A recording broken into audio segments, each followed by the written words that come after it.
O brasileiro não se considera preconceituoso, mas comete preconceito sem perceber. É o que revela uma pesquisa nacional Ibope que ouviu 2.000 pessoas em todo o país. 7 em cada 10 brasileiros já fizeram comentários preconceituosos. 99% dos brasileiros já praticaram ou já viram uma cena de machismo. 97% viram ou praticaram um ato de intolerância racial. 97% também para manifestações de preconceito contra gays, lésbicas, bissexuais e transexuais. 92% dos brasileiros já praticaram ou viram algum ato de preconceito contra pessoas gordas. É a chamada gordofobia. E quais as frases preconceituosas mais ouvidas pelos brasileiros? Ela tem o cabelo ruim, em primeiro lugar, citada por 70% dos entrevistados. Ela está vestida igual a uma vadia, 68%. Pode ser gay, mas não precisa beijar em público. Essa frase já foi ouvida por 58% dos brasileiros. O preconceito muitas vezes abre portas para a intolerância. O Fantástico propõe agora uma reflexão sobre casos recentes que estão aí dividindo opiniões e gerando ainda mais manifestações de ódio. Olha aqui, meus amigos, o capeta-chefe tá aqui, ó. Taca fogo em tudo. Quebra tudo, quebra tudo. Paga a vela, pelo sangue de Jesus tem poder. Um traficante usa o nome de Jesus e obriga uma mãe de santo a destruir seu próprio centro de Umbanda. Quebra tudo, que a senhora quer demônio-chefe, que a senhora que patrocina essa cachorrada. Ela é uma Ialorixá, sacerdotisa de culto umbandista. Está sob a mira de uma arma. É betarria desse demônio que tá aí. Foi há 3 semanas na Baixada Fluminense. Em apenas uma delegacia da região, 7 casos desse tipo estão sendo investigados. Um exemplo brutal da perseguição religiosa no nosso país. Historicamente, sempre houve essa perseguição. Ela não é episódica. Mas a nova face dela agora é uma face quando o tráfico de drogas se diz evangélico e começa a expulsar das comunidades as religiões de matriz africana. Eu não quero acreditar que a maioria do povo evangélico faça essa discriminação. Nessa semana, uma exposição que seria exibida no Museu de Arte do Rio Mar foi vetada pela prefeitura da cidade. A acusação é que os quadros seriam impróprios por conter referências a símbolos religiosos, a pedofilia e a zoofilia. 270 obras de 85 artistas brasileiros foram censuradas, proibidas. Sem consultar a opinião pública, o prefeito decidiu. Aqui no Rio, a gente não quer essa exposição. Saiu no jornal que ia ser no mar. Só se for no fundo do mar. Porque no Museu de Arte do Rio, não. A exposição se chama Queer Museu, Cartografias da Diferença na Arte Brasileira.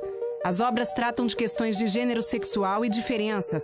São assinadas por artistas como Cândido Portinari, Lígia Clark, Yuri Firmeza e Adriana Varejão. Eu sou a favor que as exposições tenham sinalização para alertar o público sobre o conteúdo e orientação etária.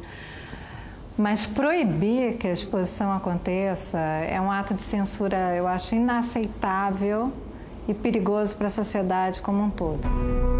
Essa mesma exposição, antes de ser censurada no Rio, foi cancelada em Porto Alegre. Protestos acusaram blasfêmia contra símbolos religiosos. Quem está com a razão? A Constituição, a lei suprema do Brasil, que esta semana completou 29 anos, determina: liberdade de expressão é um direito fundamental na Constituição de 88, como é em quase todas as constituições do mundo. É justamente porque ela é uma forma de permitir que o cidadão ele tenha opinião própria e expresse essa opinião sem que o Estado determine o que ele pode ou não achar. Existe algum limite para a liberdade de expressão? O limite tem que ser aquilo que é vedado objetivamente pela lei. Quer dizer, não é aceitável fazer uma exposição de arte que envolva infligir sofrimento deliberado a um animal, porque isso é vedado pela nossa ordem jurídica, pela nossa Constituição. Não é vedado fazer uma exposição de arte em que uma criança seja vítima de abuso sexual na frente dos outros. Isso é vedado pela nossa Constituição.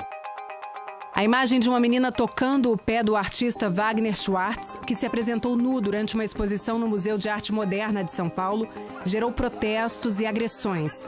A menina estava acompanhada pela mãe, que é cenógrafa. e na porta da sala tinha um aviso sobre cenas de nudez. O que diz o Estatuto da Criança e do Adolescente, o ECA, diante desta imagem? O artigo 227 da Constituição diz expressamente que é um direito fundamental da criança o acesso à cultura. Verifica-se que, acompanhado por uma mãe que é do meio artístico e o próprio estabelecimento que recebeu aquela obra estabeleceu parâmetros de restrição e necessidade de acompanhamento, que não há nenhum indício de que houve uma vulnerabilidade à integralidade dos direitos fundamentais da criança e do adolescente. A placa indicativa de uma eventual restrição ou de uma descrição do conceito da obra é uma orientação que o pai vai considerar para iniciar a criança na obra ou não. Essa exposição não fere o ECA. Todo mundo é livre para não apenas não ir, mas não levar os filhos e criticar quem vai e quem leva. A questão é saber se eu posso impor aos outros essa minha visão de mundo.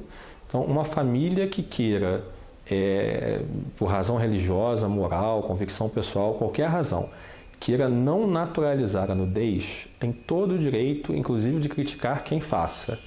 A questão é, uma família que queira tratar a nudez de forma naturalizada, sem que haja um conteúdo sexual, uma interação sexual com a criança, porque isso, evidentemente, é vedado, essa família também deve ter o direito de fazer essa escolha. A gente pode achar errado, pode criticar, mas não deve querer impor aos outros o que a gente acha certo. Durante séculos, grandes artistas retrataram a nudez. Michelangelo, Mondigiani, Velázquez, Botero, Miró, Tarsila do Amaral. Esta semana, o prestigiado Museu d'Orsay, em Paris, relançou uma campanha feita há 2 anos. Tragam seus filhos para ver gente nua. O museu informou que a campanha é para compreender melhor as reações das crianças diante de obras de arte. E, claro, motivar as crianças a irem ao museu. Existe uma diferença aguda entre aquilo que é erótico e aquilo que é artístico, o nu artístico. E quanto ao uso artístico de símbolos religiosos?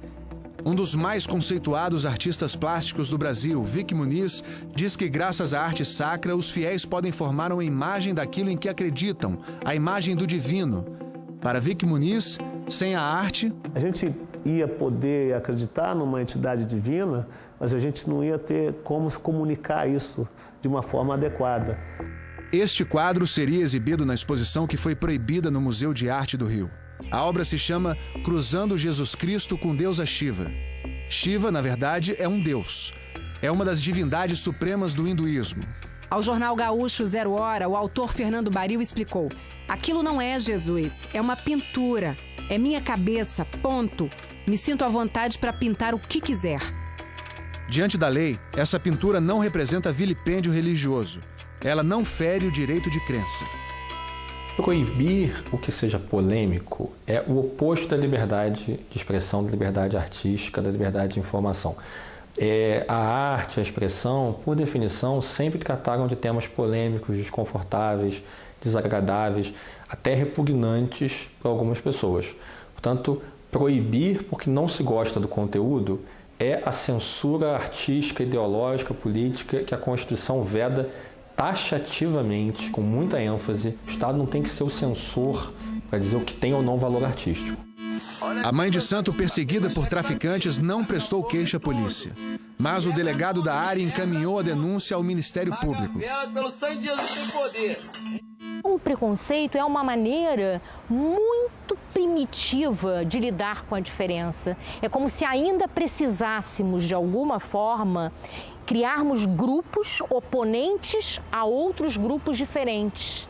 Lá atrás, nos primórdios, isso era necessário para a sobrevivência. Hoje não é necessário para nada. Pelo contrário, o mundo é feito de diferenças. Se você também observar, nunca houve um ato hostil de nenhum membro da nossa religião contra qualquer outra religião. Embora secularmente sendo desrespeitado, sendo perseguido, tendo as nossas crianças sendo apedrejadas, os nossos velhinhos sendo apedrejados, nossos meninos sendo discriminados na escola, mesmo assim nós sempre pedimos o diálogo. A intolerância religiosa sempre matou, continua matando e impondo sofrimento. Todas as pessoas muito preconceituosas têm uma característica em comum: o medo, na verdade, um profundo medo de que aquilo em que acreditam, aquilo que os valores que permeiam sua vida se desapareçam, se diluam. Elas veem a pessoa diferente como uma ameaça. A experiência do sagrado é uma experiência muito profunda, muito sincera, tem a ver com o sentido da vida.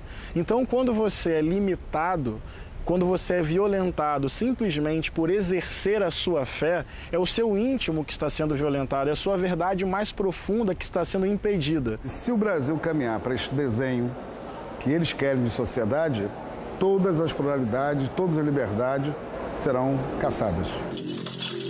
E é só um diálogo que eu tô tendo com vocês. Da próxima vez eu mato. Esta cena filmada na Baixada Fluminense mostra um adepto da Umbanda sendo obrigado por traficantes a destruir as guias, os colares sagrados da religião.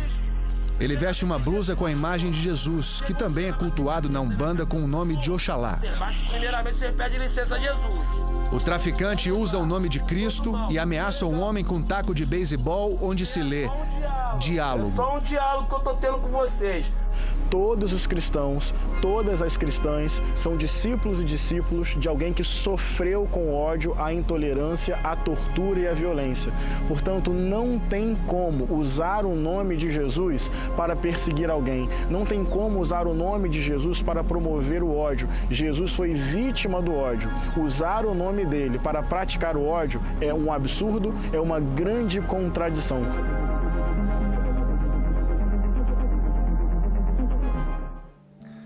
Caetano Veloso falou hoje em Belo Horizonte sobre os casos recentes que têm ganhado repercussão nacional e defendeu a liberdade de expressão nas artes. Estão fazendo uma onda de censura mais ou menos extraoficial, né? Tentando trazer o poder oficial para apoiar essa censura, mas é uma coisa artificiosa, né? O povo fica assustado pensando que alguém está fazendo alguma coisa no sentido de, sei lá, produzir pedofilia. Não há nada de pedofilia, nem coisa nenhuma, entendeu? A arte. Tem que haver uma resposta da necessidade de liberdade da sociedade, porque sem liberdade não há respeito, entendeu? E sem respeito não há equilíbrio. Então esses que estão dizendo que estão lutando pelo equilíbrio, pelo respeito, eles estão querendo matar a liberdade, o respeito e o equilíbrio.